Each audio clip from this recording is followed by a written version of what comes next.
On. Welcome back to Behind the Play. My name is Alex Adams, and I'm joined once again by the Locked On Senators podcast crew with the amazing Ross Levitan and Brandon Pillar. Thanks so much, guys, for doing this. You guys have really helped me in my career, so I always love having you on. And you are now the leading guest, the person with the most amount of appearances on the show with four. So we need to get you up, double digits at one point. But every couple months, you guys join, and I love it. And you guys are doing amazing work. So thanks so much for coming on. We appreciate it, Pilsy. I never give you the amazing as a part of your intro. Maybe I'll have to rejig that. Well, I mean, Alex didn't give it to me either. It was the amazing Ross Levitan. Oh, yeah, and Brandon Pillar's here too. So I won't take too much offense to that. That's okay. Maybe one day I'll get up to that stage. Maybe on the fifth appearance, I can get an amazing attached to my name as well. It'll be phenomenal. We'll take it. Phenomenal Pilsy. I like it. Yeah, exactly. It sounds like a beer or something.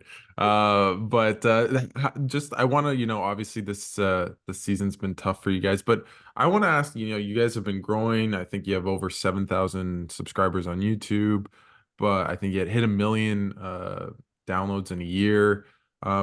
Just what take us behind the scenes. What is a day in the life of Brandon and Ross like, just doing the podcast day in and day out?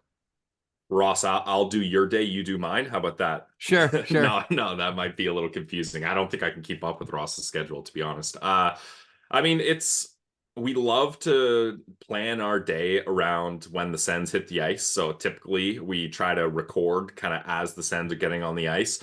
We're refreshing Twitter, waiting for Alex Adams to tweet out the lines at practice. The big credentialed guy, he's got his boots on the ground, so we're waiting for his reports. And then we kind of take a look at the lines. We go through the other team's lines. Basically, our day revolves around how the Ottawa Senators' day is scheduled and Ross's work schedule as well. But covering this team on a day-to-day basis has been a roller coaster since we started doing it in 2019, and it's always an interesting day in Sens land. And look, today, perfect example of it, the NHL has the spotlight on the Canadian Tire Center. The only game in the entire league is the Ottawa Senators up against the Nashville Predators today. I'm not sure when you're releasing this, Adam, but Monday, January 29th, or Alex, sorry, Monday, okay. January 29th is when we're recording here. And Ross, what's your day like? Just like behind the scenes, like I guess for you guys, like how fun is it, but also challenging is it just to make your lives revolve around the Senators? Well, the best thing is the shared calendar. That's made things a lot easier. So yes.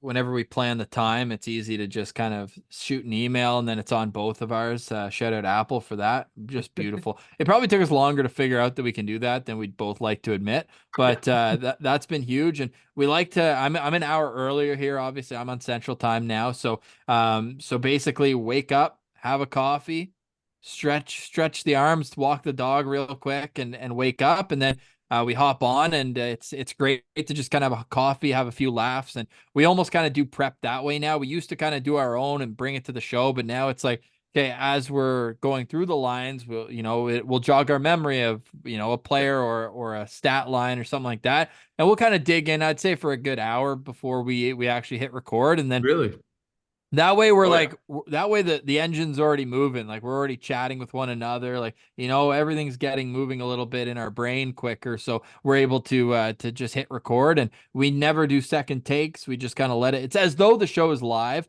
but we just kind of do it naturally. We used to, like, I think I mentioned this one of the other times before, but for the first, I'd say 200 episodes, basically before YouTube was what kind of changed the workflow of the show. If you go back and listen to any of our old, like, first 100 200 episodes, like, I've cut out every everything. Like, I've condensed it as much as I can, but now we just kind of let it be more natural, and I feel like that's appreciated. But when we were starting, there was also, we were less groomed in doing this, and we were less smooth, so we kind of needed that, I think, to bring listeners back, where they're like, wow, that was like 35 minutes, but I feel like I got 35 minutes of quality speaking, and there's not us trying to find our words and all that. So that YouTube, we didn't want the cuts on YouTube to, like, over and over again. So we're like, all right, we better let it flow, or I'd say something stupid before, and Pills would be like, let's take that out. So we'd have a lot more kind of leeway or leash with what we're going to take out. So I'd say the whole process, to get back to your question, it's probably like 2 hours a day, Pillsy, where we wake up like from tip to tail. Sometimes now Pillsy and I are big Peloton guys, as you can tell from our beautiful physiques. No, what we'll do is, because it takes a while to upload on YouTube and everything, so we'll do that. We'll hop on the bike and then we'll come back and finish it up. So yeah, it's like 2 hours, 2 hours, 15 minutes out of our day, and we love it. It's not a. I haven't woken up one day without being excited to jump on, no matter how bad the team is. That 7-2 loss didn't change anything for you either? Well, we didn't have to do on Sunday, thank goodness, Lord's Day. So we're able to kind of let that one sink in. But yeah, no, there's definitely been some tough losses along the way. But you know what? That's when the fan base needs to come together the most. Yes. Yeah, no, for sure. I'm also a big, I don't have Peloton, but I will be on my bike, my stationary bike, right after this recording. So I'm a big, Jacques Martin would love to hear that we're all hitting the stationary bikes. exactly. Yeah, it's a teaching moment, as he would say. Yeah. Just with that, like the one thing before I get to the Sens, just you talked about how for a while it took a while for you guys to really feel like you're well spoken and really doing it to the, I guess, just the level that you want to. How long did that take for you guys to feel comfortable, to feel like you're at a really good place in terms of the product that you put out there for your fans? I mean, it's kind of hard to narrow it down. Like this would almost be kind of in that 10,000 hours argument. Now, obviously we haven't hit 10,000 hours, but I'm sure there's probably a similar like You don't think we mindset. have? No, definitely not. 10,000 hours is a lot. That's the Malcolm Gladwell. How Yeah. long does it take to become a master of something? I bet when you're looking at probably Dude, right around episode just our mock 5. drafts, we're looking at like 8 hours. Yeah, no kidding.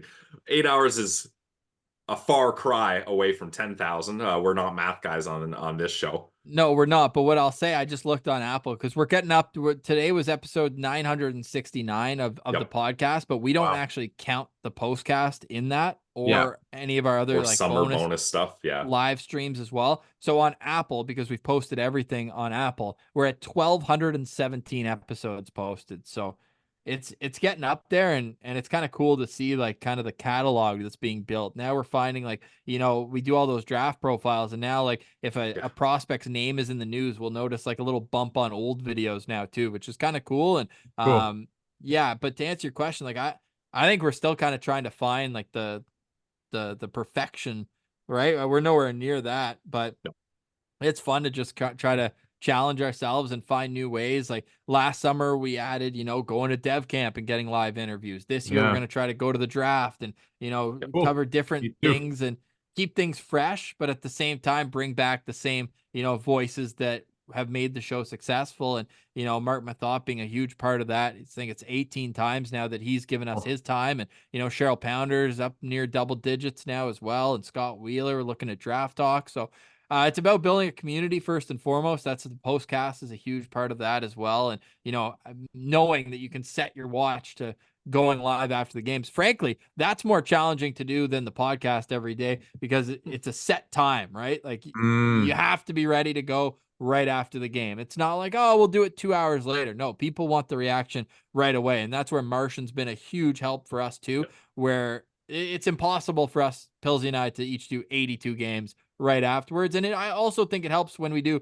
like a Tuesday night postcast and a Wednesday morning episode. I feel like it does benefit having a third voice on as well. So that's been a huge help for us as well. We want to make sure that it's not, too many voices at the same time. We want to keep of the integrity of just, Pilsy and I and what we have and have guests on that can solidify that. But Martian's been a huge help in growing the show from that standpoint as well.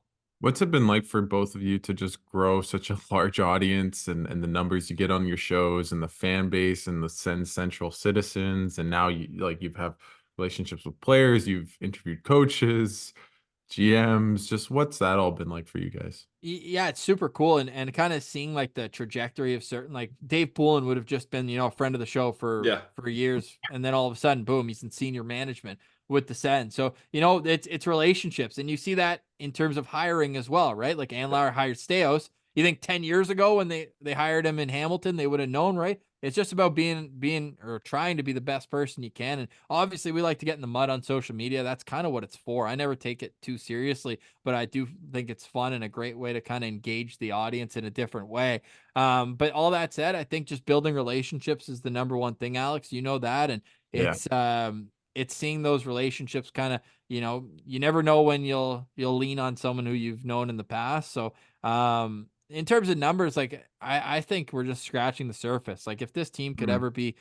consistent, like if they could ever have a run, like I don't even want to say like the top end teams, because I don't think it needs to be a Tampa Bay Lightning go to 3 straight finals or anything. I think if this team could even just go to the playoffs, I think we'd be looking at and not only engaging, but engaging new fans who are like, then they follow the Sens on that run, and then all of a sudden they're fans for the next number of years. Like, well, all of our citizens, you bring that up, Pillsy can speak to this. When we ask their favorite memories, how many are in 2017?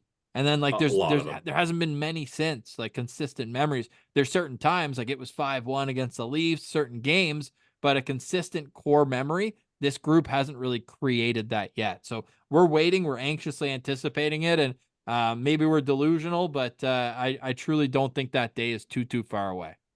No, I Yeah. mean, just from like an outsider, like I know just in the industry, your team that you cover does well, you get way more clicks, way more views, way more everything. So it's I always hear Steve Dangle talk about how, everyone loves to see him cry after the Leafs lose, which I do enjoy.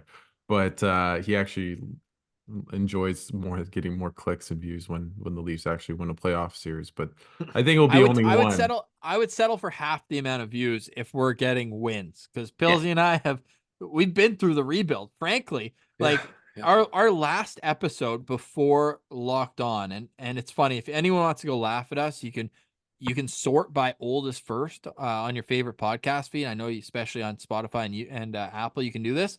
And I think one of our last episodes before joining Locked On was DJ Smith being hired. Like Yep. we started Locked On, and we'd been doing a show that was just on basically SoundCloud or whatever before, and we were able to save like the last 10 or 15 episodes of that and put it onto our RSS feed, so you can still Yeah. find those ones. But the last one is DJ Smith being hired. So like that's how long we've been doing this every single day. And just the final point I'll say on that, and I'll let Pilsy get his thoughts out on this too, is like the feeling of the show growing or whatever. I think something that's almost been a blessing in disguise is we could see the numbers, but until the first game that Pillsy and I went to, the home opener against Toronto right after the COVID year, Yep. we had no basis for the fact that people were actually listening, because we had never been in a real life situation where Yeah. you could see it. Yeah, comments and everything, but I think that was the most eye-opening thing, was going to that home opener and then going to the event that we did before the game against Montreal in April of 2022, where you're being stopped and asked for photos. That was completely foreign to us. We just were two friends talking. We want the show to be, we're sitting at the bar and you're overhearing the conversation. And for Leap it to Central Pub. actually but yeah, Glebe Central Pub. But for it to actually become real life, that to us was like kind of the most eye-opening moment, I think. Not to speak for Pillsy, but that to me was like, whoa, people actually like care about this.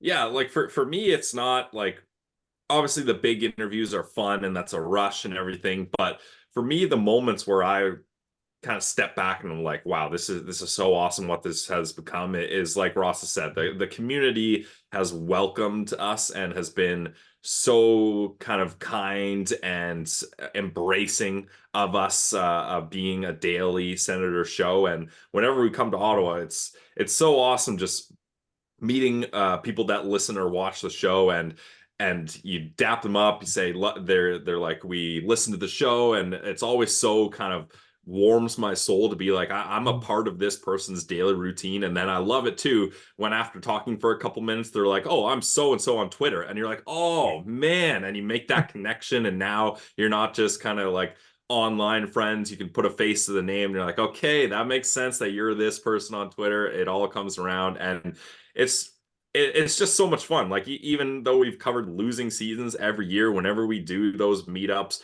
whenever we do the live shows at the Glebe Central Pub, it's just such a blast, and it's full of pinch me moments. Like I can't believe that this is what I get to do as a job, and we couldn't do it without all the support of the people in the Sens community. Yeah, well said, Pilsy. I'll just jump on that and say one of the funnier moments, because Pilsy couldn't make the last trip. I went for the Sens Leafs game December 7th, and some guys like, oh my god, like, you know, you're shoulder to shoulder, you're all scooting out after the final buzzer, and he's like, Ross, that you? I was like, yeah, say what up to Pilsy, because he was on the phone, Oh yeah, and yeah. I just handed him the phone to a citizen, and just the hilarious reactions you get for that kind of thing. It's great. And obviously I grew up going to that rink, and now to you know, be there at the same time and having this in the back pocket, it's just super cool, man. It's awesome. And we just want to be a good outlet for the community to come vent or vibe, as we say in the postcast. It's just about bringing people together, and that's what sports is. And you just hope that the team can provide moments that where were you when type moments. And I really believe that there's many more of those to be had. Yeah, of course. And I mean, you guys have alluded to it, a little bit, just that the fact that this team has not been very good. Just general, I know you guys talk about it every day, but what's the feeling for you guys to see this team being one of the, bottom five, six teams in the league and really just completely um, underperforming like really no one expected? I feel like our emotional range for the Senators goes in a cycle. So at the top of the cycle, Sens off season, absolute hype, everyone's fired up. And then you start spinning, and you're like, terrible start in well, no, decent start in October. Build on that off-season hype, and then November clicks around, you start panicking. Now we're down at the bottom of the cycle. January and February are here. The team is pretty much mathematically eliminated. Then we get to the trade deadline, a little blip in excitement. And then at the end of the year, you get the Ottawa Senators winning like 15 of the last 20 games to ruin their draft position and don't make the playoffs. And then we start the hype again back at the offseason. And that cycle just happens on a year-to-year basis. You can pretty much put that in your calendars for what we're going to hit at each month. But it's still fun. I mean, I guess it's one of those things where, look, I'd rather the team be really good or really bad. If you're just in the mushy middle and you're constantly 6 points out of a playoff spot every year, and you don't have that draft capital and you don't get to go to the playoffs, it's kind of tough to build on that. So at least the Sens have been really bad and have made it interesting from that point. But I'm done with the really bad years. We've had 5 of them doing the show daily since November 2019. So I've had my time with that. It'd be nice to mix in a playoff push and maybe even a first round in the playoffs. But where this team is at now, look, the core is locked up. All the big, like, new owner, new coach, new GM, like everything, all the big changes are happening here. So at this point, it's almost like a sit down and wait. Unfortunately, you got to get through these growing pains. You got to have that off season where the new regime can kind of make their full imprint on things, because last summer was still Pierre Dorion doing his stuff. So unfortunately, we got to punt any kind of actual snapshot of this team we have, in my opinion, until the next offseason is kind of over with, to see how this new regime has put this team forward going ahead. So unfortunately, this is going to be some weird times for the Sens. It's going to be a lot of growing pain, probably a lot of more changes when it comes to the on ice product. But it's fun to cover this team because change is exciting, and this franchise has needed change, and the change is starting to come here. Ross? Oh, I think he nailed it. I think that there's an excitement with change, and I mean, like I said, we know Dave Poulin and the kind of Yep. guy he is. Seems like Steve Yeah. Staios, super steady Stevie Staios, Hmm. and even Michael Andlauer just being able to, you know, fund this team the way a National Hockey League team needs to function to be best in class. I know that it seems like they're far away from it right now, but yeah, excited. There really is. It feels like we're a broken record, kind of, you know, hyping up, putting lipstick on what's been a disappointing season. But you know what? It's going to be worth the patience. I truly believe that. Otherwise, we would have kicked the can a long time ago. So no, I truly believe like there is a core of players here that have been successful in their own careers up until this point. To me, it's improbable that this core won't be able to live up to the expectations at one point or another. What do you think's gone wrong this season? I mean, it's a lot of things, but when you look back and evaluate, what are the places or the areas that you really think this team has really fallen short of? Well, they just couldn't get any traction on the road, right? You can't have 5-game road trips twice in the span of a month and lose all 5 and not even get a loser point in any game. Like that to me is the story of the season. But really, like you break this season down into a number of different segments, right? Like there was that 5-game homestand at the start that just started so well. Like the first game was kind of a schedule loss, Hurricanes home opener on the road. I thought they actually played pretty well in that game, but couldn't get it done. They lose 5-3, sure, whatever. Then you come home, huge opening weekend with those back-to-back wins. Pillsy and I were boots on the ground. Then the third game of the season at home, they dominate the Washington Capitals. You're feeling good. Then they have maybe their best period of the whole year against Detroit. They put the Wings on their heels that game. The Ridley Gregg hit on DeBrink, it was unreal, but it gets the 2-minute interference penalty. Goes that's something that's happened a few times this year where they get a penalty and it's in the back of their net like within 2 seconds. And then things just kind of fell apart from there for a number of different reasons. I think that to pinpoint on one might be a little, disingenuous, but I mean, ultimately you look at where they're at the bottom of is giveaways, defensive zone giveaways, and save percentage. And you can say they're all linked. You can say that the goalies haven't been good enough. I have time for that. It just feels like when one thing goes well, then they get kind of sewered with something else. So I'm I'm I'm a little like kind of confused to be able to pinpoint just one thing, but it's been a numerous amount of things that have kind of added up, and with the amount of change as well, with the coaching change and the system and everything that they're trying to do, it's unfortunate, really. But again, I am holding out hope that maybe it's not this season, even if they lose but play well, like they did, let's say, against Colorado, where for the most part I thought it was a decent game, but they lose. Look, one more high draft pick after not having one for the last 2 years, and I think getting a head start for what this new regime wants to build for a system and a prospect pool and all that. I think I know fans don't want to hear it, but I think that long term, it's not the worst thing in the world. How much like do you both think about like the lack of maybe resiliency, like just being on the ground, being around the players? That's something that's asked a lot. Brady, a bunch of the players have really said, we struggle with that, and we're maybe fragile. Like, do you think there's something more there to just the team itself, the leadership not having that resiliency to when they're down to keep themselves in games and get points? Yeah, so maybe this is and Sens fan in Van. I want to give them a shout out. They're always in the post-cat chat. They're calling this the puberty years. And I get it. Like there's ups and downs. Like you could have a big pimple one day right on your cheek. You got to still go to school and you're not going to look great. You're not going to feel great, but you battle through it and then you're better for it for the next one. So hopefully these losses, and what a ridiculous analogy, but it actually kind of makes sense. It resonates a little bit where it's like, okay, these guys, people forget how young they are, right? Because they've been in the league for so long. They're the 4th youngest team in the National Hockey League this year. And they pulled up the graphic during the game on Saturday. All 4 of the youngest teams are at the bottom of the standings. So I'm with Steve Staios. And we talked about on Locked On Senators on this Monday show, where it's like, I don't know if Tanev, it's the right time or the right time for him to come here, but they're targeting the right types of players. They need more veteran who can play. Not your Hamonicks and that type of veteran where you're like hoping they can hang on. You need guys who are still consistently producing.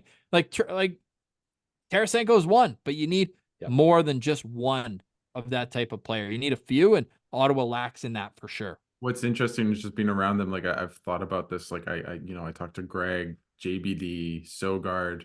I'm 25 and I'm older than like the vast majority of the guys in the room, right? And so like I'm not that, like I'm literally 25. So it's like that's what a median age of an NHLer, right? So that kind of shows you how young these guys are. And I completely agree, like with the Tanev thing. It might not be the right time, but they need guys like outside of what Giroux, Hamonic, Tarasenko. They don't really have any 30-year-olds on this team, right? And that really, it feels like it shows. And I don't know what you guys think, but I think, and I'm not trying to be hot takey, but I think Tkachuk has been interesting this year in terms of his leadership because he gets in a lot of fights, but he kind of just plays with the emotion, but it almost takes control. And I wonder if you think that's something that this team plays with. It plays with the emotion, but they don't really have a way to rein it in and not kind of lose track of the bigger game. So I think what I'll say to that, and Brady Tkachuk could be the captain on any team that I would Yeah, create anytime. But awesome. like, if you look at it from a standpoint of what other teams have done, I look at LA. Like LA, they rebuilt, but they kept two key pieces in Kopitar and Doughty. And now look at Quentin Byfield coming in, getting to learn from Anze Kopitar. The biggest mistake that the Ottawa Senators made on the rebuild was Mark Stone. Yeah. He should have been the captain of this team for right now from the day that Kachuk got here. Sign long term. They were apparently close on it. They wouldn't give him a no trade protection. If Mark Stone was a member of the Ottawa Senators through these years, I guarantee you Brady would be further along in his development than he is now. And I think you can pinpoint that one thing as something that took this rebuild from what it could have been and cut the potential down just with that move.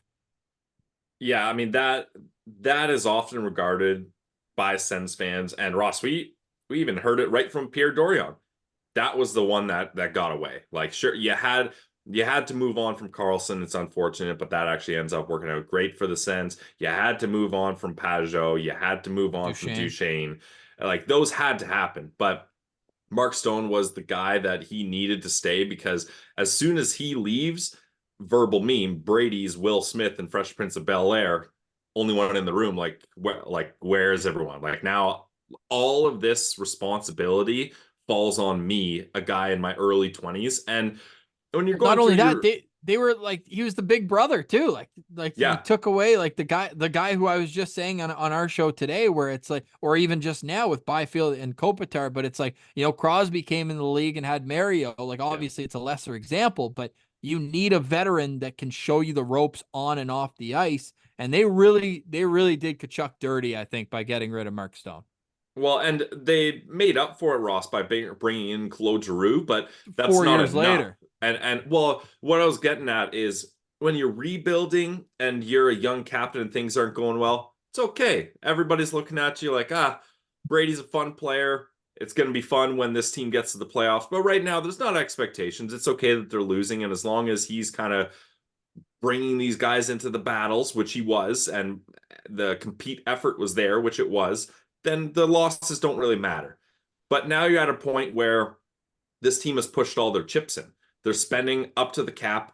They're trading away high draft picks to bring in good players in Alex DeBrincat, Jacob Chikrin, and they're signing big ticket free agent deals and Eunice Corpusalo. Like, they're putting their chips in here, and for it not to be going well for Brady as the face of this franchise with expectations on it, that's where things get difficult. And I mean, you heard Brady talk about it. You're going to see this team's maturity. And unfortunately, this team's maturity isn't at a level where it needs to be able to battle through the adversities that they've had to battle through. And yeah, I'm with Ross. If you have a Mark Stone around to kind of have that big brother to lean on, and then you bring in Claude Giroux, the uncle figure after that, you've got that kind of hierarchy and that structure where the younger players have guys who have been through the ups and downs of franchises, the ebbs and flows of an 82 game season or beyond if you're going to the playoffs. And that's where you really see this team. I think they will get there, but they're not going to do it yet with how young this core is and how much change is going to happen in this coming year.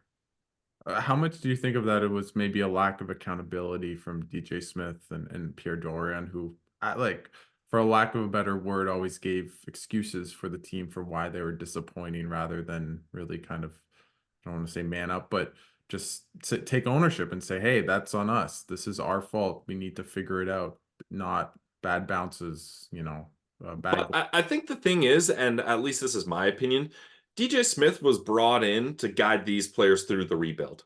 And he did a good job. I don't, if there's DJ haters out there that want to point to the stats and the record and all that, go right ahead. That's fine. DJ Smith was not hired to be the coach of the Ottawa Senators to win Stanley Cups. He just wasn't. Like, it's very clear. And he did a good job helping these guys through the rebuild, keeping things light through the losses, mentoring guys and having young guys go through the rigors of an NHL season and making them compete and work hard and, have fun playing hockey and all those kinds of things. That's all fun and good. And Pierre Dorian was a decent choice to start the rebuild, to tear it down. Sure. Did he miss on some trades? Absolutely. But did he hit on some trades? Big time. So those two guys fit their role in a window of time. That time and the expectations and the standard shifted, and they weren't able to shift with that. And they weren't the right guys to do that. So now you got Steve Staios here, a new GM, albeit, but he kind of has the confidence, or he does have the confidence, Yeah. full confidence of Michael Andlauer as And they've worked together in the past. he has an aura too. Like, just think about yourself being a GM of another team. The vibe when Pierre Dorion calls versus the vibe when Steve Staios calls. I feel like you're taking him a bit more seriously. Can I Yeah, say definitely. the one difference is there's no leaks. You like Yeah. there's been no leaks from But Staios. even just the professionalism Oh, of a press conference. Like, he's yeah, not like joking. He's not saying on the 8th day God created Erik Karlsson. He's not saying like just the most outlandish things. That, like, there was a meme on every single Dorian press Yeah. conference, and like it's great for content. And like we'll never go away from saying like I think Pierre Dorian is a good guy. I think Yeah. he means well. I think Big he's a time. guy I'd love to have a couple beers with. But you need a steady presence Now. when you're making trades in the National Hockey League, because everyone's trying to get the better end of the deal. And I think with Steve Staios, I don't know. I've never obviously been in a trade discussion with him or anything like that, but it just feels like he has a presence about him that you need in the NHL landscape, because there's a bunch of Yeah. sharks out there. Look at all the name. Like, you think I'm trusting Dorian to talk to Lou Lamoriello, or am I trusting a guy like Steve Staios? Right? Oh, I Like, mean, Ross, you mentioned Sharks, and perfect example. He trades Mike Hoffman to the Sharks, gets a terrible deal, and then the Sharks flip him for way better picks, and it ends up working out for them. dude, And that, Ottawa gave up the higher pick in that Hoffman trade. The big get was Mikhail Bodker. yeah, and he was a press. They tried to gas us up on Julius Bergman. Yeah, yeah, I know. Yeah, that was a wild one. So it's those kinds of things, and I think I am so fascinated to see what Steve Staios' first move is going to be and what that's going to look like, and who it's going to be with the teams, because we know Pierre Dorion kind of had teams he liked to deal with, Arizona, Chicago. There's a couple other teams that it seemed like he the was always Leafs. working with. Yeah, the Leafs, Dubas. definitely. That's a big one. Yeah. So it'll be interesting to see kind of what path Steve Staios takes here. And his first move is going to be under the magnifying glass for sure. Yeah, And the only move he's ever done was signing Shane Pinto at the league minimum. And I think Yeah, there's even something to true. be said Yeah. about getting him for league minimum. I get that he had no leverage, but his qualifying offer was like 890. So to get him at 775, it, I mean that now you're not having to play with anything else. They're so close to the cap. They're able to fit him in no problem. So I don't know. Like, obviously that's a different circumstance, but he hasn't made an outside player move yet, and I am going to be fascinated at what the first one is. and I asked him at the press conference, what was it, a couple of days ago, like just what he'll do at the deadline, and all he said was the market will dictate. I love that. And Dorian would have given you a whole book on his plan. He'd been yeah, like, I want a right shot defenseman between age 29 and 32, and I'll give anything to get it. yeah, which is just terrible negotiating, but like We don't overall, negotiate through the media, though. Mhm. and with that, like what do you think this team needs to do, like with Staios? Like, I think that's one of the biggest questions. Obviously, we can maybe get to the coach later, but what is it to blow up the core to some extent? Is it just around the margins? Do you trade Tarasenko? Like, what do you think Steve Staios' first big piece of business should be? I think Tarasenko should be exactly what he said. I know that like he said a whole lot without saying anything, but I think the market should dictate that.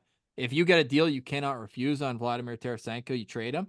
If Tarasenko will only sign a 3 or longer term deal at a market value, you probably then have to look for what the best offer is at the end of the day. I don't think it's in anyone's best interest to let him play through the year and then just walk at the end of it. Yeah. Now he has a no trade clause, so that'll dictate some of it as well. I'm curious to see this situation because you want good vets, and Tarasenko seems like the kind of guy where if you can Yes. get him at the right cost, but are you going to have him making $5 million or more on the third line? Probably not. So that's where it's like a name that I know was thrown out there a bunch this offseason was Pia Suter, who signs at the end of the 12th hour. He gets a deal with Vancouver, and now he's been unreal for them. So Yep. he's a guy who's making, I think, one point something. So I think Staios might be able to spend that money more wisely, but it's about bringing in the right people if he's going to do that. I don't mind if Tarasenko comes back on a short-term deal. I think he's been a good vet for the room, but that's going to be an interesting one to follow. But I'm more intrigued of who he targets as a defenseman. I do not think this sixth defenseman core is going to be here after the deadline. Somebody's got to go.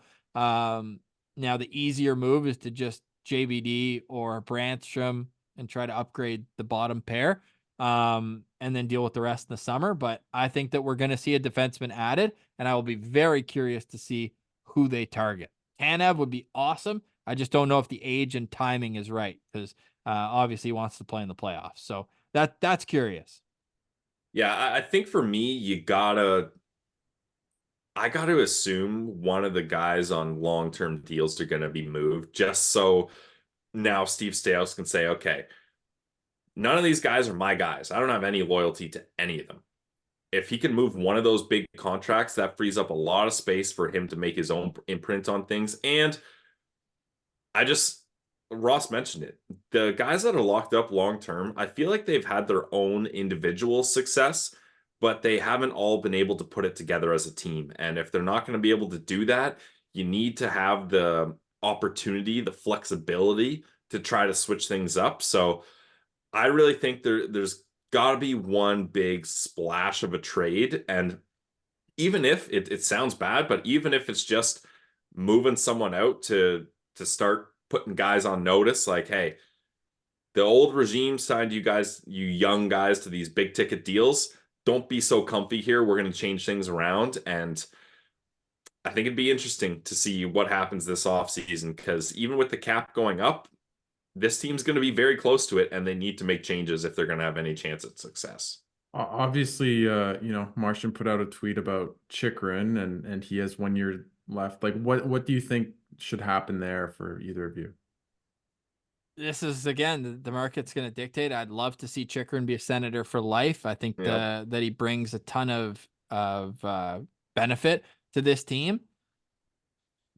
That being said, do you foresee a world where they're going to have a left shot defenseman playing the right side forever? Like, to me, the fact that they're targeting Tanev, who's a right shot defenseman, defensively responsible, to me, that dictates that they want a right shot top four defenseman. The Zub on the shutdown / second pair is fine Even with with me. Sandy. Yep. So then you get into a situation like, I'm sure this summer we'll be doing shows, Shabbat versus Chikrin. I'd love for it to work out the right way, but they're both offensive defensemen. I think Chikrin was sold to fans as a bit more of a 2A defenseman than he actually is. He's an offensive defenseman. I think he defends well off the rush, but in his own zone, sometimes he fumbles the puck. He's unsure what he's doing with it. I think it has to be one or the other. Now, if you're Steve Staios, is it close enough that you go with who gets you the most value back? I think that's might be what it comes down to. And in that case, it's probably Chikrin, because Shabbat obviously has the big money coming in the next 4 years of his deal. So this is probably the most fascinating storyline that we're going to follow. I'd love for them to be able to figure out a way where they can keep everybody. I just don't know in a cap world if that is going to be available to them. For me, I don't see a world where the Ottawa Senators are successful with Jake Sanderson, Thomas Chabot, and Jacob Chikrin. I don't know how they make it work in the cap. I don't know how they get all those guys the ice time without someone playing on the right side, which doesn't really work. And honestly, Cleven's coming, by the way. Exactly. Cleven's coming. It's going to be interesting to see him in the mix. And I'm kind of at a different point with you, Ross, when it comes to trading Shabbat or Chikrin. For me, it's not even really about who gets you the better return. I'm not so concerned about the return on trades on those guys. Now, obviously, you want to get good returns, but for me, it's almost, and I don't mean this to be a slight at either of those guys because they're both great players, but it's almost like an addition by subtraction. Like you're just freeing up that space, so now you have a new canvas to work with. Because with Sanderson, Shabbat, and Chikrin, like next year when Sandy's contract kicks in, that's $20 million for those three guys. and you can't have one of them playing on the third pair, and it's not sustainable to have one of them playing on the right side just so that they're not on the third pair. So something's got to give there, because this was supposed to be, everyone was saying it. This was the decor, the best decor this Senators team has seen in a long time this year, and it's just not working out. Yeah, it's not at all, and that's 20 million Pilsy right now. And if you are going to Yeah, keep Chikrin next year, exactly. you're going to keep him near beyond that at what, 6, 7, $8 million At least dollars, six, at least six. Yep. right? Yeah. Yeah. I guess with that, like with the core, like, do you look at the forward group too? Because they've been such a mess in their defensive zone. And I think a lot of that has just been the forwards and their inability to really play good 200-foot hockey. Do you look at a Norris? Do you look at a Batherson? Like, is that another shakeup that you think about? For I me, think that's Batherson's contract is too good to trade. I think they wouldn't come out on the right side of that unless they get a lot of value in return and they already have kind of a replacement there. It pains me to say it, but I don't know if that Josh Norris contract is going to work out, and that would be a but you wait. can't how are you trading that? I Yeah. don't know. Yeah, I don't know. And that's why I said, that's why I prefaced that for me, trading one of the big guys, the return isn't actually the priority for me. It's what's the step after the But return. you can't get negative value. Like you can't be giving up assets like Dorian was handing out No, no, second no, round no, no. picks. Yeah. No, I'm not talking about that. I'm just saying the where Steve Staios is going to make a change, positive impact change, isn't going to be on the returns of players he trades. It's going to be what he does after that, in my opinion. Yeah. No, it's such a fascinating thing. And I guess the last thing on this is like, would you wait till the off season, or would that be something that you look to at the deadline? You can't move big deals at the deadline. It doesn't happen. Teams aren't prepared for that, so it's got to happen during the offseason. And I think a lot of the decisions that the Ottawa Senators are going to make, and players that are potentially thinking of re-signing here, is what's this coaching staff going to look like next year. I think that's going to have a major impact on how management, players, fans, everyone views the future of this team. That's a That said, I don't think Jacques Martin is going to be the coach beyond this year, but Nope. I hope he sticks around in the organization, whether as an If he assistant or as wants a to. Yeah. senior advisor, because I think he brings a lot of professionalism to this group as well. I Yep. being on the ground, I'd imagine like that's kind of what I've heard. But I mean, I'd be surprised, let's say, if he wasn't part of the group after like this season. That's just kind of what it feels like. And yeah, well, I guess with the Brandon, you put a perfect segue into coaching. What kind of coach does this team need moving forward? Patrick Waugh. I mean, No, I would have loved Patrick Waugh. It sucks, and I think it's the knife got twisted even more when Michael Andlauer after did that French interview and was like, "Yeah, at the time we didn't work out. We kind of had it all lined up, but it just the timing didn't make sense." So it was right there. And we mentioned we started off right around the time DJ Smith was hired. Patrick Waugh was interviewed as a Yep. part of that interview process when they were looking for a head coach at that time as well. I think obviously that was a little joke. Patrick Waugh is with the Islanders, so he's not available. But I think a Craig Berube type would be a good guy to go for. That's a hard-nosed guy that the story of him with the Blues in 2019 is incredible. Obviously, St. Louis connections with Brady Tkachuk. Dave Poulin has said it in the media before he came to the Sens. That's a guy he would be targeting. So for me, Craig Berube is the front runner, at least in my own personal list. as of now, right? If Pittsburgh As doesn't of make the now, yeah. playoffs, is Mike Sullivan a kind of Oh, guy? I mean, the dream is Tampa falling off and John Cooper leaving. I doubt it, but that'd be friggin' awesome. Bring Stamkos while you're at it. Yeah, There's your sure. veteran presence, eh? Yeah, No, but all jokes aside, I mean, if you bring in Craig Berube, you can kiss Vladimir Tarasenko goodbye, probably. probably. Yeah, But that being said, I just think you need someone with pedigree. All the guys I just named there, yeah, as kind of outlandish as a few of them are, you need a guy who's I'll say it, you need a guy who's won a Stanley Cup, like, or at least gone deep into the yeah, playoffs. yeah. Like, And I don't look. I'm sure he's a great coach, but the idea of John Gruden, the Marlies coach, being the next guy, oh man, that disappoints me so much. Again, I don't know hardly anything about him, but it Just just the optics of it.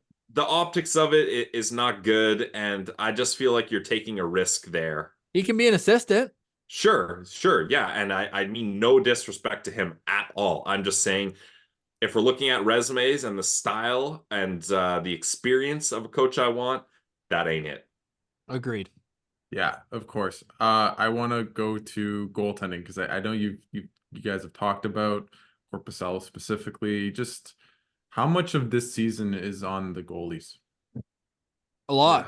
Yeah, unfortunately, a lot of it. Ross and I like to tout ourselves as hashtag goalie friendly shows. We were both tendies in our illustrious careers growing up, but the goaltend like I really try, I wriggle and I squirm to get out of making bad comments about the goaltenders, but I can't avoid it anymore. It just hasn't been good enough. And it's one thing if these are rebuilding years and it's all on the defensive structure. Now some of it certainly can be pointed to the defensive structure, absolutely, but when Corpusal is just getting beat by clean shots from the blue line, That and range. those are goals that are deciding games here and not just one or two bad ones. And you're like, that's too bad. It's happening almost every single game.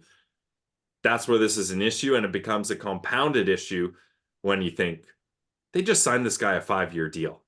He's in year one, not even through year one of Do that you, 5-year deal. when do you think about a buyout?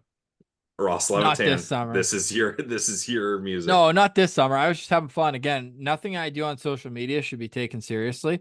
I love getting the people going and the engagement's great. And I do think there is a legit conversation because the buyout ain't that bad No, it's not. the way things Which is work out sad to say. with his contract. But if you wait one more year and like 4 million, like let's be honest, it's not gonna make or break the salary cap. Yeah. I think And they you don't wait have a one better more. option right now. Like if they had a guy that was ready to fully take over and be a number one Exactly. starter, that's different. But And I hate to say I hate to say this because I hope he comes back, but it feels to me like Forsberg has 1 year left. He might be an LTIR guy Yeah. next year. yeah, or I mean, even that the Sens have a lot of money coming off the books. That could be a cheeky buyout just to get out of that. Yeah, Yeah, I because mean, 2.75 million for him, right? And like I know that Corpusal has been front and center because he's played more recently. Like Forsberg was pretty bad all year too. Yep. what have you thought of Sogard? I know it's like early. He was played. Ask me in a couple weeks on Sogard. I can't comment one way or another. I like right. He's only started. This is third start tonight as we're Yeah, recording Monday. yeah, And I don't put any weight into games where a goalie comes in midway through. I put zero weight into that. So Yeah. yeah, we'll see. He looked great in the AHL though this year. That much I can tell you with a bigger sample size. But I mean, at some point, right? He's 24. He's gonna be a RFA this summer. So it's like, are you gonna get that one-way contract? That's kind of what he's playing for right now. And at 24, 25, like that's when you're starting to see goalies really take the jump to the next level. So he's obviously his development had been curtailed because of COVID with less games to play and less opportunity to get his game under his belt. But yeah, next 2 years to me critical for Sogard. Next 3 years for Maryline, and I'd give him an extra year there. The big thing, just to hop in quick about Sogard though, the team believes in him. Like having Yes. Brady Tkachuk come out and publicly say when Mads had a couple rough games there, and Brady says to the media, when we're having success, I forget the exact quote, so I'm yeah. paraphrasing, but he's like, when we're lifting the Stanley Cup, Mads Sogard will be a big part of that. So he has the support from the captain publicly and the team and the franchise. So we're big Mads Sogard guys. I think it's his development has been tough. It's been up and down and things out of his control and out of the Sens control, unfortunately. But we do believe in his potential. Absolutely. Yeah. Before I let you go, I have a couple questions. The first one is just how fun has it been to have Michael Andlauer, the owner of the Sens, and he's doing media hits and he's sitting front row at games. Just what's that been like for you guys just to see an owner like that? What compared to, God rest his soul, but not a very stark contrast in terms of ownership.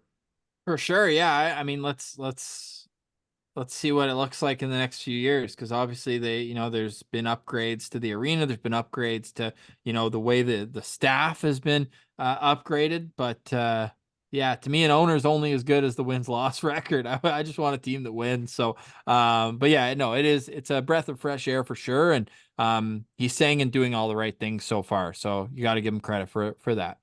Yeah, so far it's been great. He's the kind of owner I think the Ottawa Senators needed. I think really when you're looking back at it, I'm glad that it wasn't kind of the Snoop Dogg group or even the Ryan Reynolds group. I think this is actually the right group for the Ottawa Senators. But what I will say, I'll kind of tag along with Ross here. I'm going to reserve judgment on Michael Andlauer for a little bit. Got to see a full off season, but Michael And one, Andlauer. like Staios is his guy, Pilsy, and it's like, let's see what kind of players they're targeting. They haven't brought in a single guy. Yeah. Exactly. Yeah. So that's what we're waiting on. But for me, Michael Andlauer's legacy as the Ottawa Senators owner will be tied to how this arena goes, right? And that's obviously years down the road, but that will be his lasting legacy for the Ottawa Senators, in my opinion, is how do they handle getting this new arena done?